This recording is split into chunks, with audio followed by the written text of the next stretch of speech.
തിരുവനന്തപുരം നെയ്യാറ്റിൻകര വെള്ളറടയിൽ കാണാതായ വീട്ടമ്മയുടെ മൃതദേഹം അയൽവാസിയുടെ വീടിന് സമീപം കണ്ടെത്തി. സംഭവവുമായി ബന്ധപ്പെട്ട് രണ്ടുപേർ പോലീസ് കസ്റ്റഡിയിൽ. വിവരങ്ങളുമായി ഇപ്പോൾ മാനസ തിരുവനന്തപുരത്ത് നിന്ന് ചേരുന്നു. മാനസ, എന്നു മുതലാണ് ഈ വീട്ടമ്മയെ കാണാതായത്? എന്താണ് പോലീസ് നൽകുന്ന വിവരം? സിജു, കഴിഞ്ഞ 14-ാം തീയതിയാണ് മാവുവിള സ്വദേശിയായ പ്രിയമ്പതയെ കാണാതാകുന്നത്. ഇവർ ഒറ്റയ്ക്കായിരുന്നു താമസം. അതായത് ഭർത്താവ് ഉപേക്ഷിച്ചു പോയതാണ്. 2 പെൺമക്കളാണ് എന്നതടക്കമുള്ളതാണ് ഇവരുടെ കുടുംബ പശ്ചാത്തലം.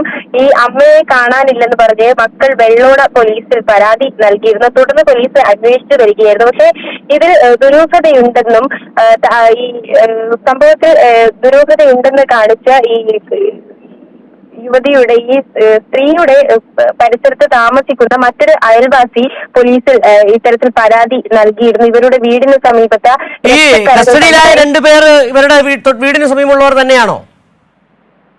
നിലവിൽ ലഭിക്കുന്ന വിവരം അനുസരിച്ച് അയൽവാസി തന്നെയാണ് പരാതി കൊടുത്തതും. അതിന്റെ പശ്ചാത്തലത്തിൽ പോലീസ് അന്വേഷിച്ചതിന്റെ അടിസ്ഥാനത്തിൽ സമീപത്തുള്ള ആളുകൾ തന്നെ, ഈ അയൽവാസികളായ 2 പേര് തന്നെയാണ് പോലീസ് കസ്റ്റഡിയിൽ എടുത്തിട്ടുള്ളതും എന്നാണ് നിലവിൽ ലഭിക്കുന്ന വിവരം. ഇത്തരത്തിൽ ശരി, മാനസ മനോജാണ് തിരുവനന്തപുരത്ത് നിന്ന് വിവരങ്ങൾ നൽകിയത്. വെള്ളറയിൽ കാണാതായ വീട്ടമ്മയുടെ മൃതദേഹം അയൽവാസിയുടെ വീട്ടിൽ കണ്ടെത്തി. 2 പേർ ഇതുമായി ബന്ധപ്പെട്ട് കസ്റ്റഡിയിൽ.